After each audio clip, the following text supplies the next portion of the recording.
Since Repair Clinic encourages you to perform this repair safely, a warning icon will appear when you should use caution. To replace the door seal in your dishwasher, pull the old seal out of the channel starting at the bottom.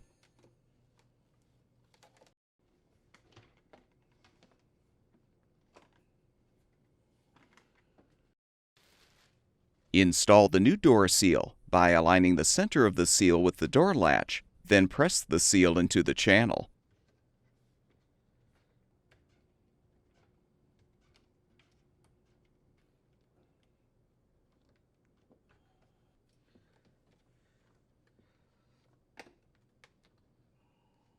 With the new seal in place, confirm the door closes and seals properly.